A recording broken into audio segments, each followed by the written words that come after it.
Good morning again, everybody, and good morning to those online.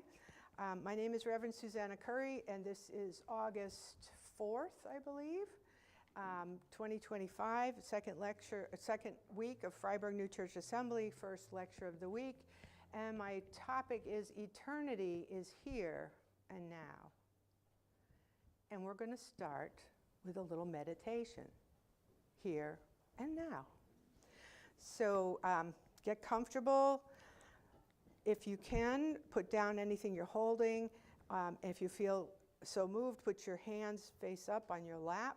Don't cross your legs. Just ground your feet on the floor. And we're going to have a little background music for this from the canyons.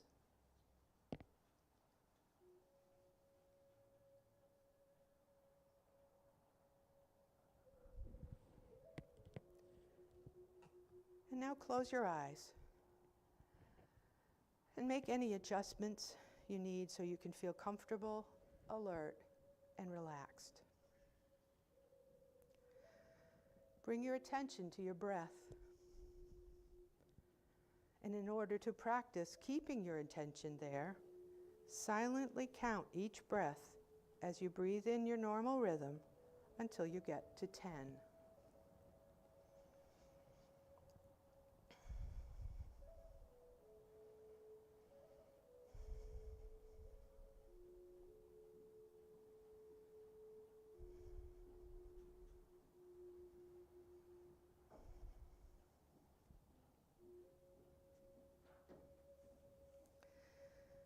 Feel the warmth spread across your body as you melt further into relaxation.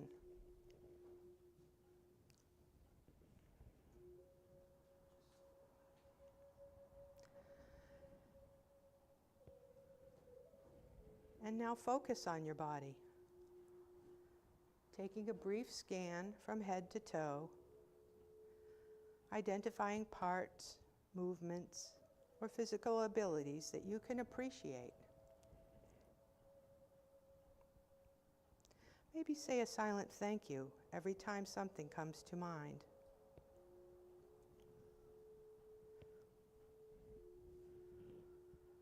Take the next minute or so to appreciate your body and be in the present moment.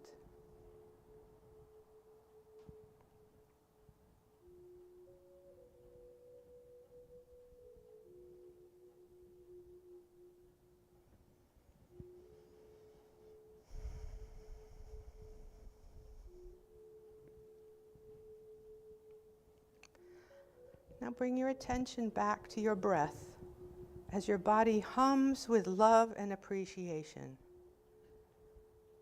Come back into the present moment.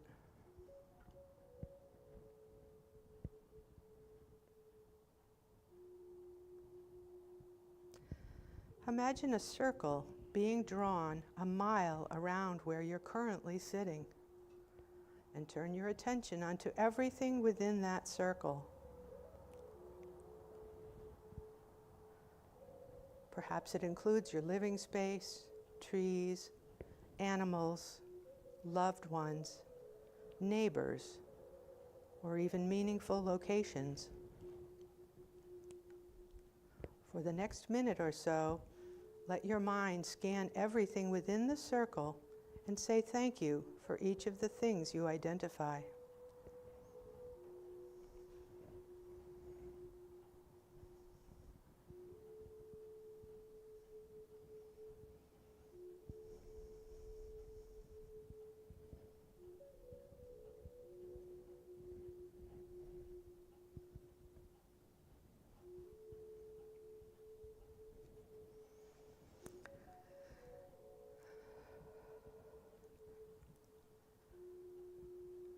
Now bring your attention back to your breath and feel the warmth of love and appreciation for your surroundings.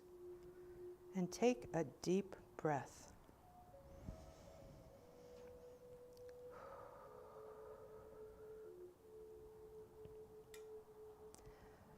Now imagine yourself in relation to the entire planet. See yourself in your corner of the world, so small compared to everything and everyone on earth.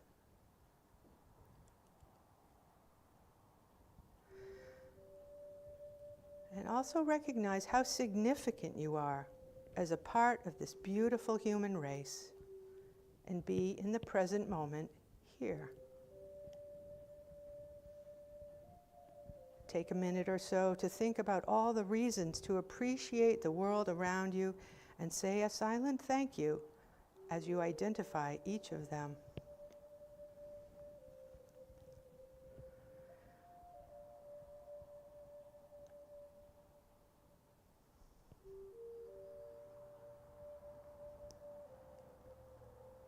Perhaps your appreciation is for breathtaking places you've seen in the world, or people you love who are scattered in different countries, or even a deep appreciation for the moment in time you are living.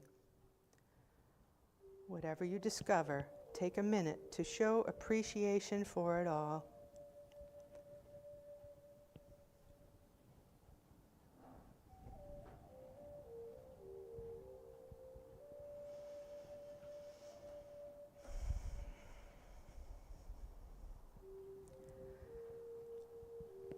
Now bring your attention back to your breath and breathe in the warmth of the love and appreciation inside and outside of you. There is so much greatness in your life right now, no matter what you're going through, no matter how you may feel today, you are surrounded by infinite blessings. And let's conclude by bringing your attention inward to the unidentifiable place that is your soul, where your inner self feels most at home. You are connected to it all. You are a part of it all. The body, the local, the global, the universal, the deeply spiritual. And as you sit in appreciation of the present moment, of the magical truth that you are incredibly blessed, feel a deep sense of oneness and completeness with yourself and your life.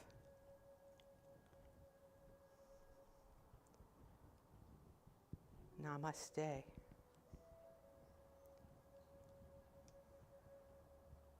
And as you feel ready, bring your attention back to the room, to those around you, to your feet on the floor, to the blessing of being here and now.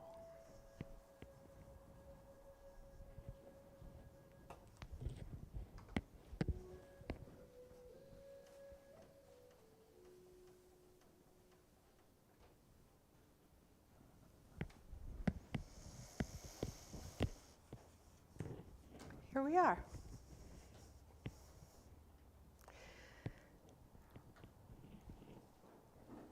When we are silent and appreciative of all that is around us, we open up a part of ourselves that is listening and longing for God.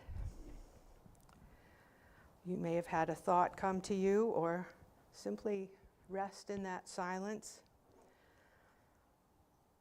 Whatever comes to us when we are quiet, anything that comes to us through our soul, is of God. And we have that opportunity every moment. Do we use it every moment? Do we listen every moment? No. No, we don't. But we are human, and so I'd like to read from Swedenborg what he helps us to understand about who we are. This is from Heavenly Doctrines, number 56. We have as our goal whatever we love more than anything else. This is what we focus on overall and in every detail. It is within our will, like the hidden current of a river that draws and carries us along, even when we are doing something else, because it is what animates us. What is loved above all is also something we look for and see in others, and something we use to influence them or to cooperate with them. And this this is also something Swedenborg calls our ruling love. Very often we are not clear on what our ruling love is during our life, but very often we find it by what it is not. We get involved in something because initially we're interested, and then, that's not really for me. And then we keep doing this trial and error to find what it is that really satisfies us. And what is our real ruling love is what goes with us for eternity. And I want to give as an example my husband's grandmother, who just loved babies. And she would bring them to herself with such a warm embrace when we would bring the grandchildren and the great-grandchildren to her. And I imagine her now in a nursery in heaven, holding the little babies who die, because she was the essence of a grandmother. She had the mothering instinct right out there. And that was her unique expression of love. I mentioned in our quote there that we look for similar loves in others. That's why we're all here. We have a love for the Swedenborgian theology, and it brought us together. When I was in the Portland church, when I first found Swedenborg, we had an affinity there because we drew in a lot of young families, and we all raised our kids together. And it was wonderful. We had single people as well, who were all spiritual seekers, who were looking for something more in their lives. And in the time we had together, which when Ken Turley was the minister at the Portland church, we call that the Camelot years. It was just beautiful. We had so many events. All of the families became friends with each other. The children still are in touch after all these many years. But we found our love of family and our love of the spiritual understanding that we were learning, we found that bound us together. It's important to remember that our ruling love is deep. And that's why I say it's kind of hard to identify, because it's so deep that we have to find what I call glimpses of where that love is real. And sometimes we find it in a musical selection that we've heard since childhood. We find glimpses of this goodness in a moment. We find glimpses of our relationship to God and our relationship to our ruling love in moments. What is time but many, many moments? Many, many moments. And eternity is not over there, later, somewhere else. It's right here. We are in eternity now. Now I'm going to mention, I spoke about no time and no space 1 year here, and then went back to Temenos, and they said, no more vacations for you, because they didn't want me preaching about no time and no space, because it's not something human beings can really grasp. It's a concept that God is in everything, always, now. Okay, so when we find similar folks who have that love, now I want to just focus just a bit on the last phrase of that. When we look and see in others and something we use, it's something that we use to either influence them or cooperate with them. Which kind of love is influencing and which kind of love is cooperating?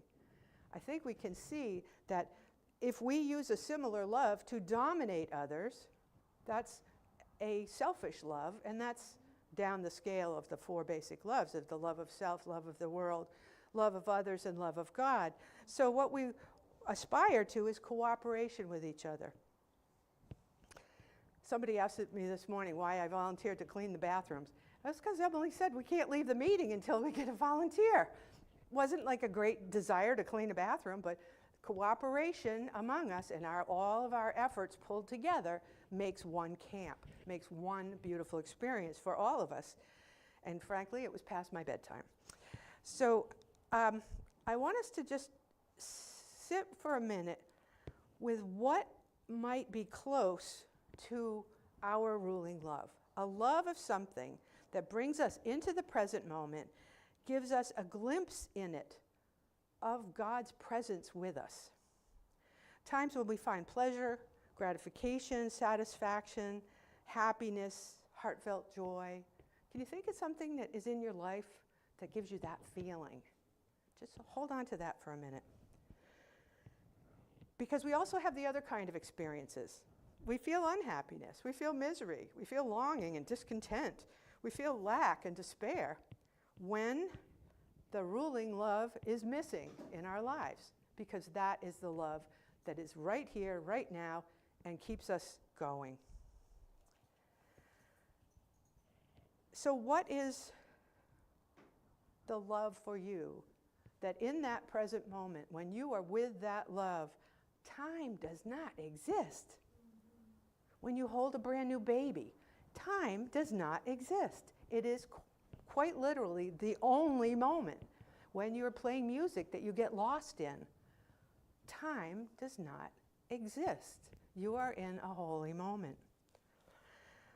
But we are human, so we have to realize that we have a lot of percentage of our day, sort of at the surface level, and every once in a while, whoa, we had a God moment. And then we're going along, whoa, we had another one. And then, whoa, we had a despair. You know, we are, and then this is why Trevor's song, The 7 Hills, was so poignant to me. Is that the 7 hills, you got to climb them. You got to move forward. And they're parts of our lives. A wonderful wise woman named Washali. Has anyone heard of Washali? Okay, she calls herself the Purple Lady. And she's in love with Swedenborg, and she goes around talking about him and doing presentations. But her book is called You Are What You Love, and you love what you pay attention to.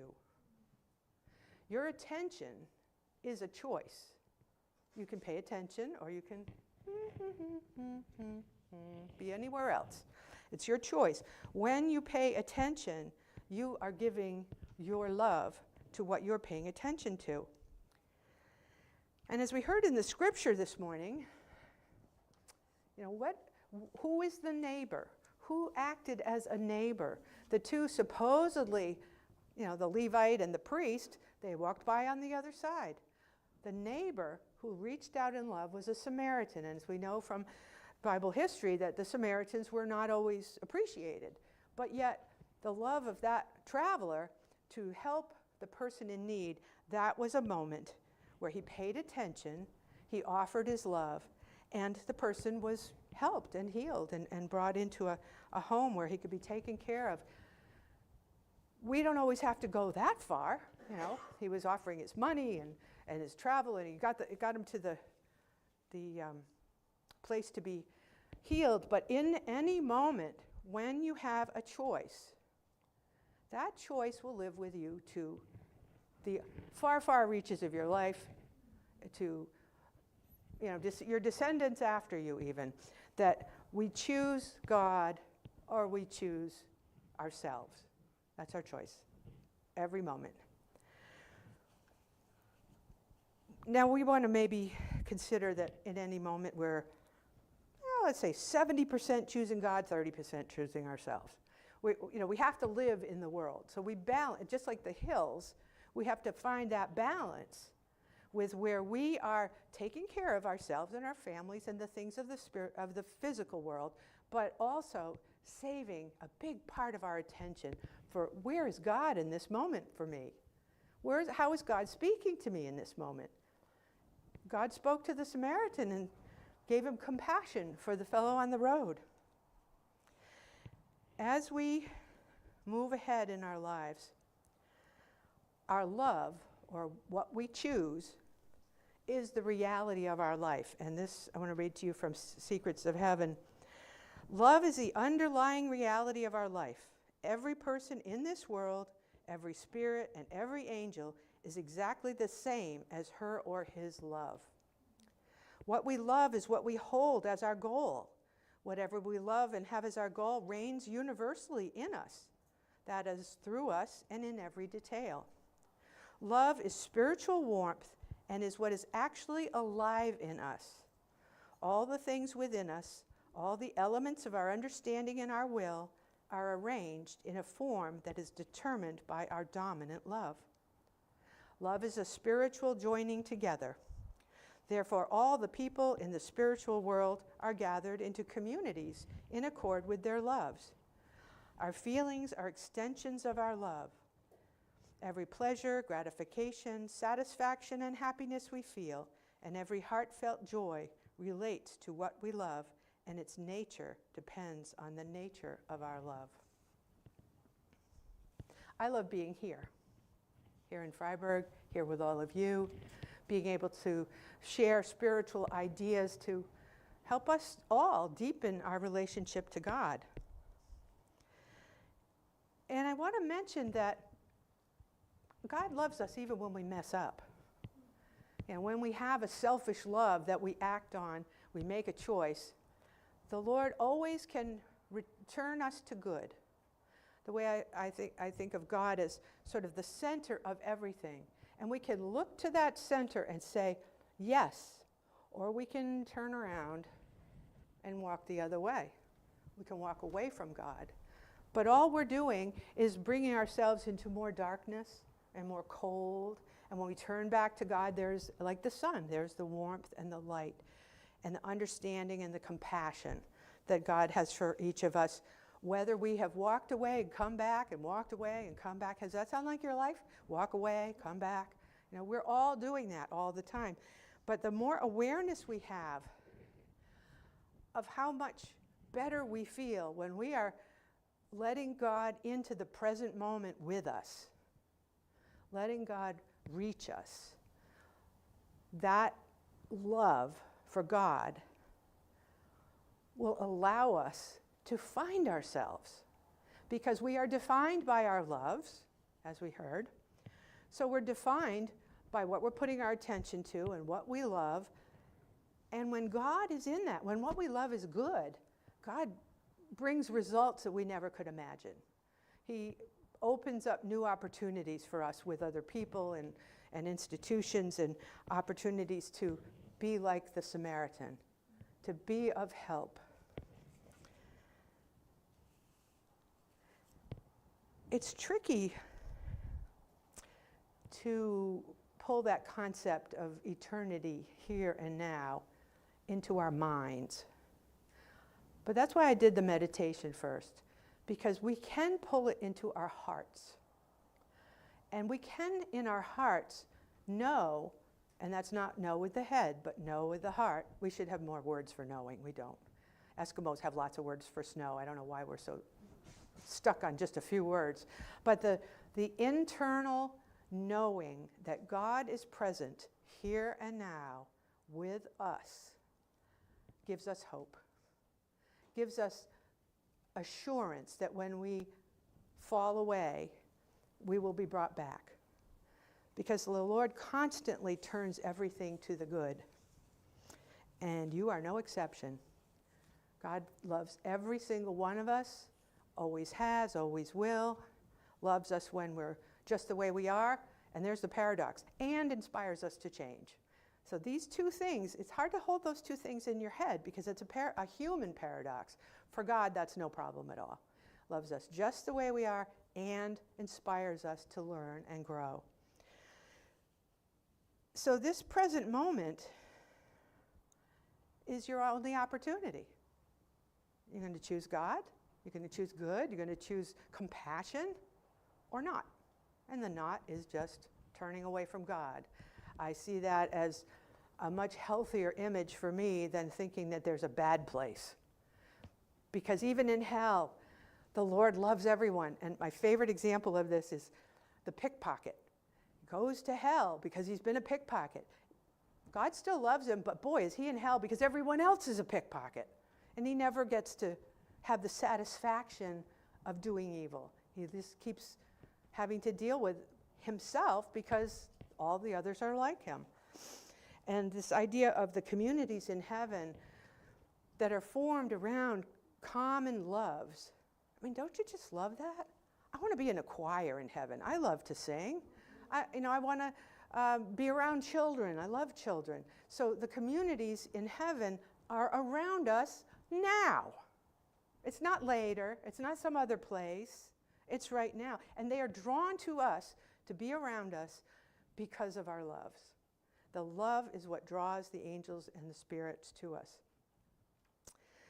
I guess I'd just like to close there and open things up to how you have felt yourself in those glimpses of God moments when you know that you are on the right path, your love is honest and true and compassionate, and how that grows you when you have those experiences.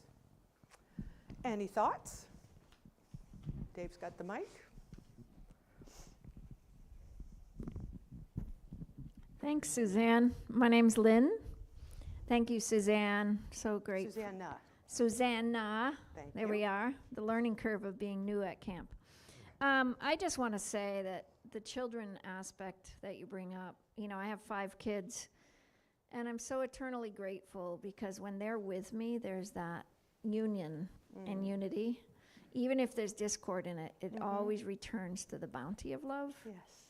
And that presence. And I'm kind of an extrovert, and I tend to want to get to know you all. And I'm working on that because it's put me outside of my body instead of inside a lot more because I have that extroverted heart.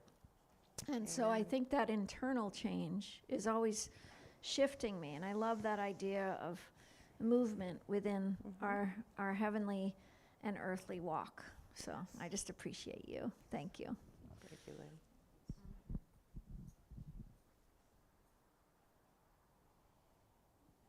I put you to sleep with that meditation?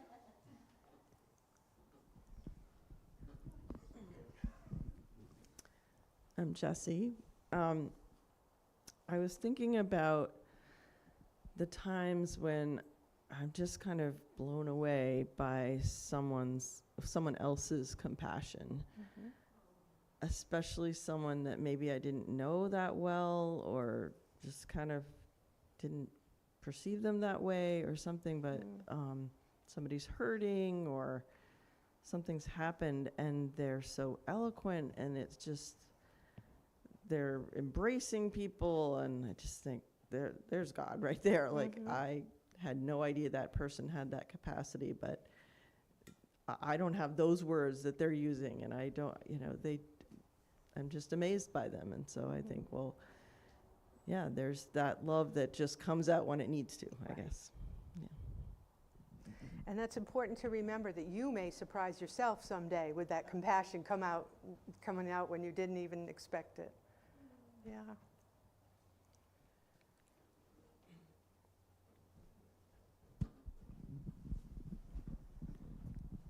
Thank you, Susannah. Really enjoyed your talk. There was one point where you said every moment we have 2 choices, choose God or choose self. And I think that's true, but on a different level. We often are choosing things like, am I going to go play the piano or make a painting, or am I going to do whatever else? And so I think that what I'm really trying to say is that a lot of choices, we're not consciously thinking, oh, this is for God or this is for self. We're just doing things.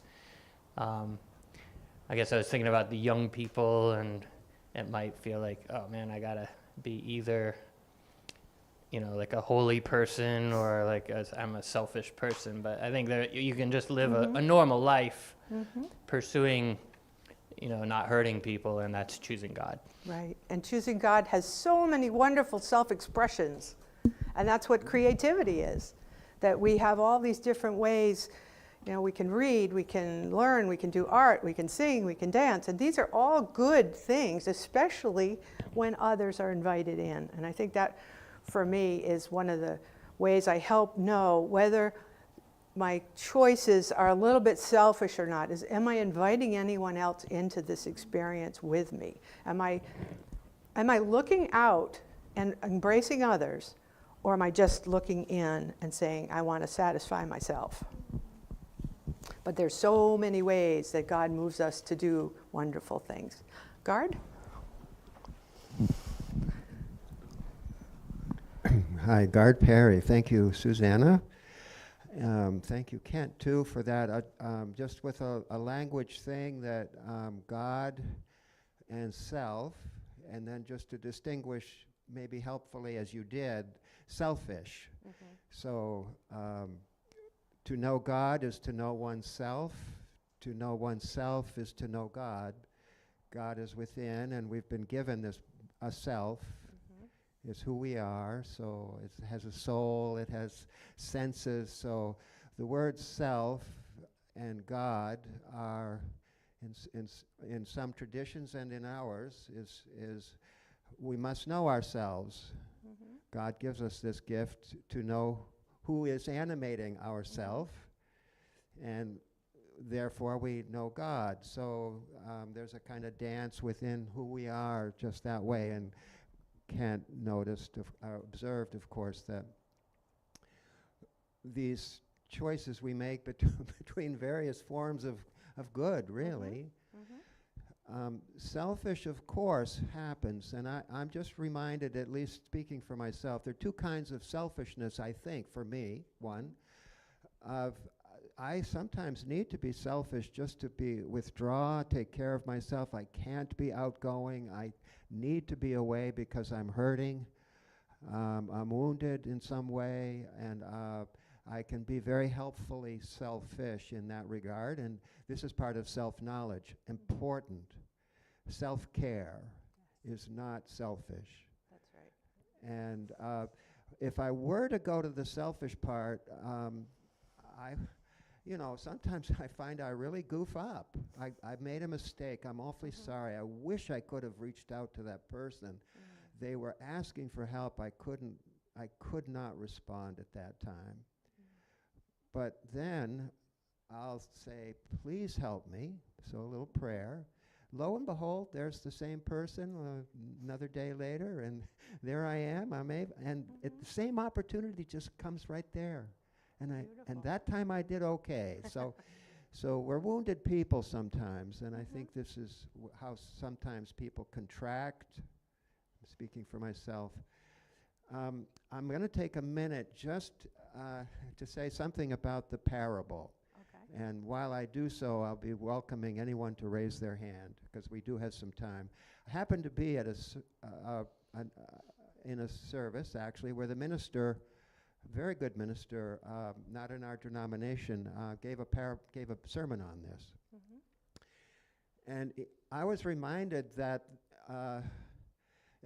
and this is not an either-or story, so meaning this is a kind of a standalone moment, just to take it as it is. And this is what that minister said. The priest passed by, going up to Jerusalem, and he could not touch, under their traditions, could not touch the wounded person because that would make him unclean. That's their law, and he was following the law. And had he become unclean, he would not be able to perform the priestly duty, because he would require to be withdrawn 7 days, make a sacrifice, become pure and cleansed, and then resume his duties 7 days later. And he knew he could not do that. He passed by. The Levites, same thing. In their tradition, you cannot touch blood and other things. And this is more than 2,000 years ago. Very different culture, but it was very real. And so he passed by. The Samaritan was not part of the community in Jerusalem and Judah at the time. They were regarded as foreign. They worshipped at a different temple, and they had been not all of them had been taken as exiles, as was the case in Jerusalem, and they had become impure, regarded as impure because of mixed blood with the Assyrians who had invaded several hundred years earlier. So I'm not sure where to go with this other than to say we need to be respectful of how people understand themselves and doing the best they can according to their own laws and traditions. And the Samaritan was the only one who was free to do that. And I think Jesus was pointing out that to the people at that time that maybe it's time to look at what our traditions are, not to think that they're entirely misguided, but maybe it's time to reevaluate what we now know to be good, and to learn something from someone who's been excluded by us, which would be the Samaritan, because he showed mercy and compassion where the others weren't free to do so. I'm glad you brought that up about the laws, but I want to say that the law has its limits, and if it's not filled with compassion, that's what they did, because they weren't, it says that the Samaritan was moved by compassion. When people are too strict with the laws, they don't let themselves be moved by compassion. Thank you. Yeah. Serena and then Martha. And Martha? This is Serena. Speaking back to the love of God, love of self and stuff, at my last retreat we did something about how love of God is always the top love, and then it's love of the neighbor, then love of the world, then love of self. But sometimes most people tend to get stuck in the love of world and love of self.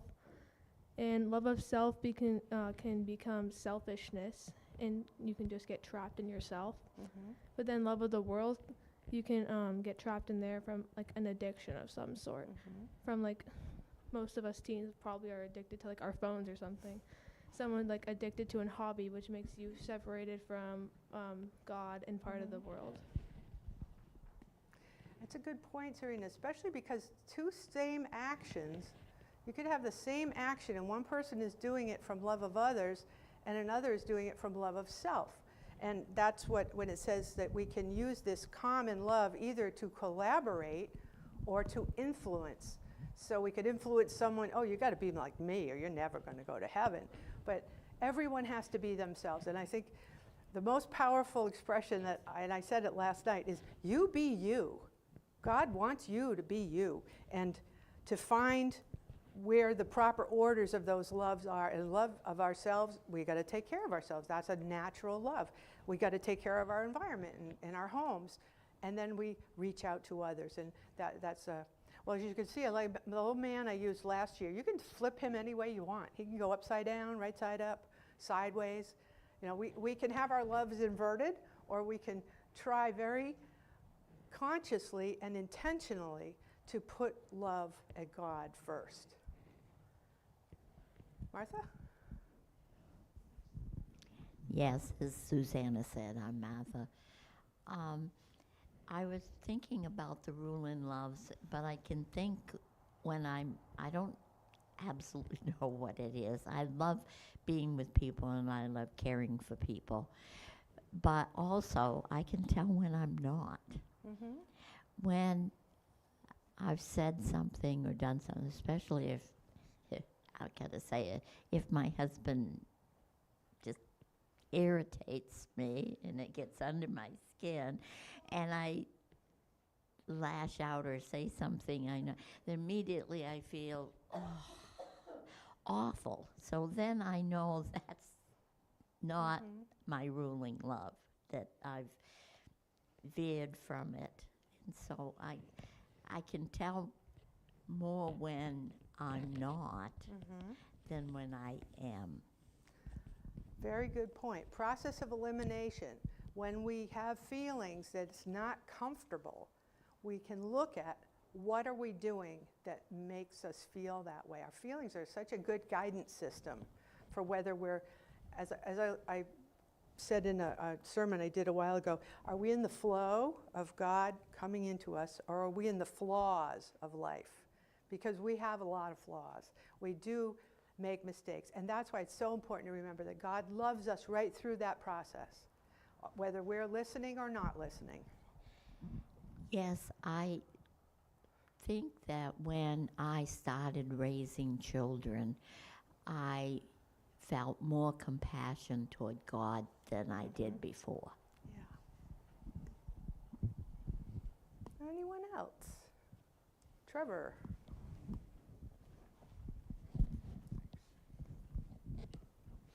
I'm enjoying hearing you exhort everyone to be themselves. It's one of the wonderful things about this world. And one of my favorite passages in the writings, which if any of you ministers can tell me where it is, I would really appreciate it. When a new person's welcomed into the community that they're going to live in heaven, everybody's like, whoa, cool, here's this new person. And then after a few weeks or months or whatever time goes by, because I don't have time there, it's how did we ever get along without this person? Because they add something new to the community. And it just feels good just to read it. Mm-hmm. And Swedenborg reminds us that heaven is more perfect the more diversity it includes in its unity. So that new different person is an important piece. My name is Elise. At the beginning, I liked how you talked about the concept of time, Mm-hmm. and how when you're in the moment and truly enjoying that God moment, the concept of time is kind of irrelevant. Yeah. And it made me think about when I was a kid, the concept of time was not there because it wasn't there like as a thought. And recently, as I've started to come more into myself, I'm having more of those moments. Ooh, And nice. it's very beautiful. And I just wanted to add on Amen. to say that. Yeah. Yeah. Thank you.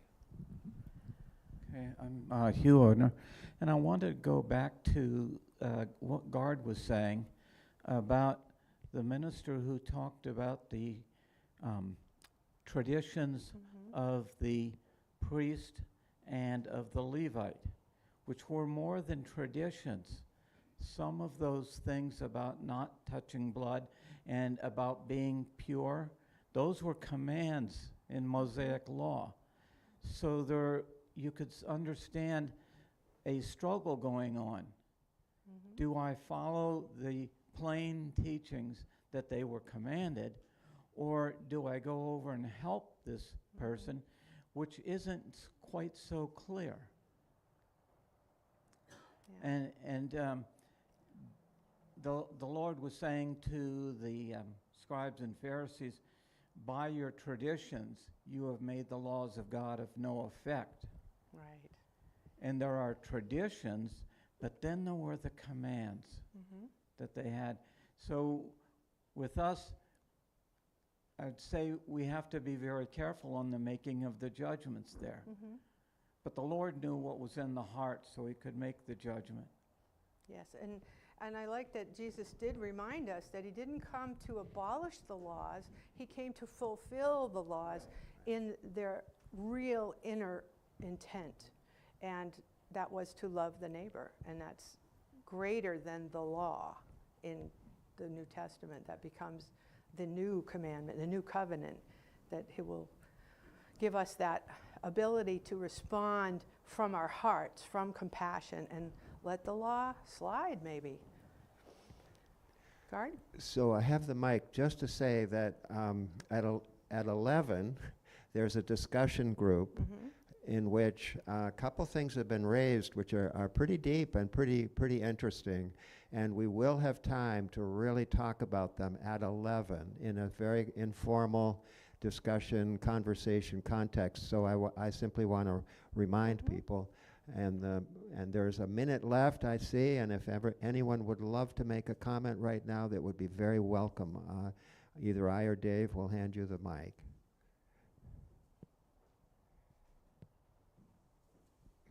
Or we can be compassionate and just stop now and go have another cup of coffee.